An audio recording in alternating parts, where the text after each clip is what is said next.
This week we really have ourselves truly one of the best episodes of this show.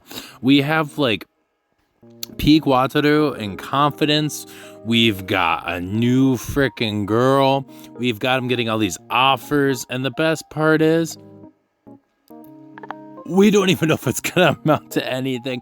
And it's going to be up to the choices of him throughout the rest of these 6 episodes of the season. And it gets you really excited. I don't know. I just, for some reason, this show, compared to other school subtext rom-coms, is just... it keeps me on my toes, I guess. It's slightly predictable, but at the same time not. And it has that, like, not give a fuck fun vibes to it. So it's definitely one that I'm keeping around and just enjoying to death. So with that being said and out of the way, let's talk about this episode. And at the very end, we'll wrap things up and talk a little bit more in depth about that. So here we go. We start off with Wataru pretty much in class, and we're learning about this new thing that they're learning in class, and he doesn't get it whatsoever, which is kind of weird because obviously he's a pretty smart kid from what we understand from his grades and his class rank. And right after that, we get a little teasing and a little hazing right off the bat from Kay. And she's, telling him, like, you don't understand it? What the heck, man? So he asks her to see her notebook, per se. And she goes, yeah, no, thank you. But then right after that, we get our boy, who I wish had a couple more lines in this series, but Yamazaki goes like, yeah, you want to see my notebook? And I don't know if you remember or not, but from like that last episode, he's like very much towards the bottom of the class rank. So obviously that answer is going to be a no from me, boss. And right after that, he pretty much leaves class to go to the cafeteria to get a good spot or to get what he wants to get at lunch, and just leaves. We do see a little bit of Aika there as well, but she kind of just was like hanging out with friends, and obviously Kay is just like, like, oh, we don't want to see her type of thing, because obviously Kay's trying to push Aika and Wataru to be together still, but this episode kind of changes things a little bit. So when he's trying to find a seat, we run into Reina with obviously Rin and the other one that I'm just not a big fan of, so I'm just not going to try to remember her name. And she waves her to come outside and talk to them. And for some reason, in this episode, this man has got like so much class. And it's really kind of weird and funny, but it becomes relevant. So like, he starts talking about how his likability, from her, and by her I mean Rina, is like high for some reason, and like they don't understand why. And then Rin's like, wait, you do that? And he's like, like, if I could do something like that, I would have done that a long time ago. So like, and honestly, I can't blame the guy. It'd be so much easier just to buy charisma and likability. But I digress. And Rina's pretty much asking him, how his cold is and how he's doing, because she obviously heard that from Rin when Rin was checking on him with his sister. And, it's doing good. He's doing better. And right off the bat, we get this pinch hitter from Rin asking if he would actually like to join the Morals and Discipline Committee, which comes off the bat because obviously he doesn't think he's worth a crap. And so right after that, he pretty much says, no, I won't do it because, like, I don't think I'm fit for it. And he's trying to think to himself if he's ever really been, like, actually wanted this much in his life before. And he's going to open his lunch up, and he's kind of already denied that he doesn't really want to join, or accept that he doesn't want to join. And Rina goes to grab his hands while he's opening up his bun, and that does not play so well with the other girls, because obviously the girls are like, like sister girlfriend-esque type of vibe with them, and so they get pissy, and he instantly was like, there's no way I could fit into this group. And so the other two are about ready to kill him, and poor Rena's in the back like feeling really bad about this. We get to this cutscene of Rin covering Rena's eyes, and the other one's got him in a headlock. And it's just like this poor guy is just literally trying to have a conversation that he got invited to. And just because she grabbed his hands and then he accidentally reciprocated it, he just gets the snot rocked out of him. So we go back and he's walking back to the classroom and we walk into Aika again and she sees that his hair's all messy. He doesn't really say why, but she goes and fixes it up while everybody's around in the middle of the hallway. So it's not even like hidden or anything. And he kind of like makes her realize that. And he makes this joke about offering her 5,000 yen for fixing his hair. And she doesn't like that joke and gets pretty pissy about it and walks away because she doesn't quite understand his sense of humor. Now, I wish these two would get along better. Especially for being like the main romance per se. Whether that is how it ends or not, who knows, which I'm pretty sure will, because that's how most stories go. But they don't really click that well. I'm just saying, like, I know I've been really optimistic about this, but oh my gosh, it's just not looking too good. So we cut to the end of trimester speech right before summer break, and Ren's giving this speech, like we're gonna have this tour or a school visit in August, and make sure everything's good even though you're not here. And then we have the student council talking, so his sister talks and he realizes how she really fits that role. And we run into the student council president, Mr. Good Looking, and so, he's like, oh man, no wonder he gets all the girls.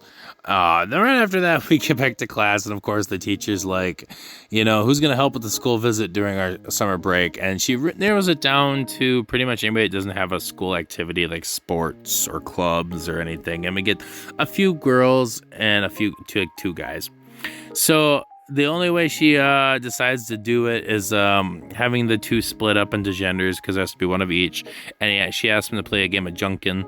And so obviously Wataru is facing this other kid and he beats him. And then he's like, oh, I have cram school. Like, maybe you should have said that beforehand, you stupid piece of crap. But so he wins that. And on the other end, obviously Aika wins. Go figure.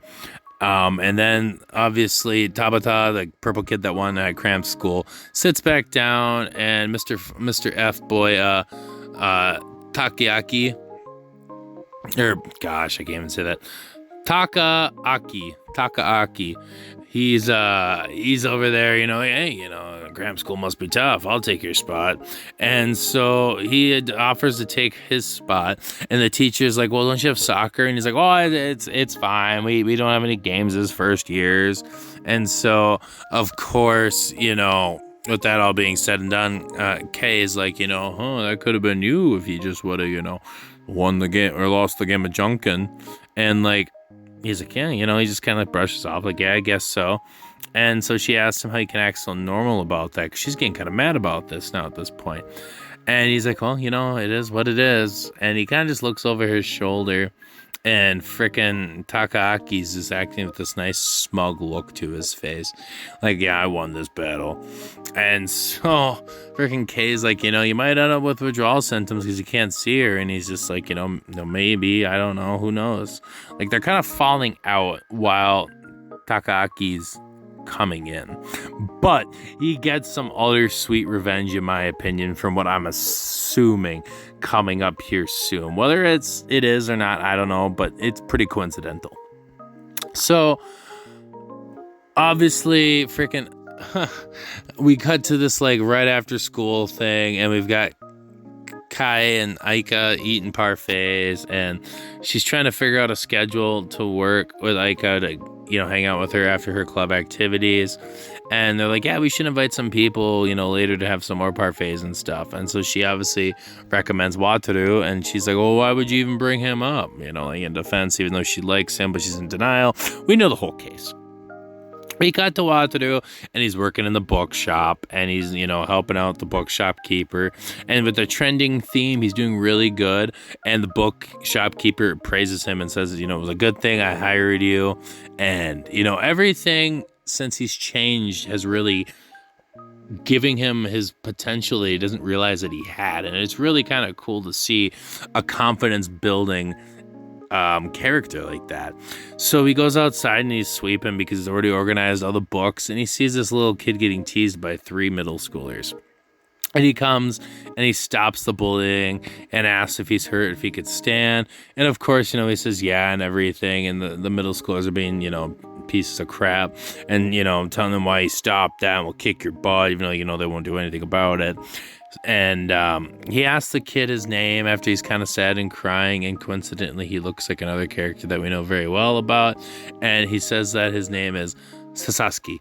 And of course, that's the same last name as Takaaki. So I'm just saying, even kind of remembers it. And so they go in and they kind of get him all cleaned up, and we don't really see that, but he calls his older sister and she comes running down the strip, and she's this brunette with these nice eyes that also match Takaki's, and she's a good looking gal, and so she's got this nice smile on cheeks, and she's checking on her brother, and Watsuru's like, damn, this girl's really good looking and has this womanly aura to her, like he's really liking this. So he's like tells her, like he's fine, I cleaned his bag, make sure you're checking it to see if he's getting bullied still, and he gives this little speech to him, telling him to be tough. And, just try to avoid going to places where there's no other people. And so she's like complimenting and saying like, oh, lucky for you, you got saved by a nice young man. These two are just hitting it off, right? Like he's digging her, she's digging him, and it's, I'm about ready to ship this crap. So right after that, we go to the next day, and his sister wakes up while he's drinking coffee, and she asks for the usual, which from what I see is like a nice cup of coffee. But, he's like, this isn't a restaurant, and she's like, what was that? He just kneels down and just accepts it, which I think is pretty funny. But she brings up the whole fact that she heard that he got invited to the Morals and Discipline Committee. And he's like, yeah, maybe I'm not really a good fit for that. And it's just not something I'm super really interested in. And she kind of asks what his relationship is with Rin, because obviously he keeps coming up in her mouth. And he tells her, there's nothing really involved or anything. It's just, we're kind of acquaintances and all that stuff. And so she tells him that he should join the student council committee. And he's like, well, why? And she's pretty much saying like, so no other idiots fill the slots. And he thinks about that, what is her name? Oh gosh, Chlorine? Not Chlorine. Oh my goodness. What the heck is her name? Gosh, it's on the tip of my tongue too. Claudine. There we go. Fudge. So he thinks about Claudine and how she's trying to take, into the council, and he's just kind of in denial, and she's like, saying that she's serious for the most part about him joining because he's good at accounting and all that fun stuff. And when his sister says that, it kind of means a lot to him because, his sister is somebody he kind of looks up to. So we go to him at work the next day, and who do we see right off the bat? Right on that? Well, he's kind of coming up with these catchphrases for what? I think it's for the bookstore, but I don't know. We see Sasaki Fuuka, and she's smiling, and she looks really nice in this button-down blue shirt. And she comes up to him, and she pretty much says that she was flustered, and she ended up just going home right away, and she didn't realize this was a bookstore right next to her house, and she thinks it looks really nice in there, and she's really nice and excited she found out that. And he's complimenting her and low-key flirting in a nice way. And she's getting kind of embarrassed about it, but in a good way, and thinking that he's overly praising her. And he kind of thinks to himself, maybe I should calm down before she thinks I'm sexually harassing her. But she's feeding into this, and they're vibing off of each other. And she thanks him for the other day, and she gives him this gift that we don't know quite what it is yet. And she asks him if it's all right if she comes there again, and he's like, oh, of course it is, right?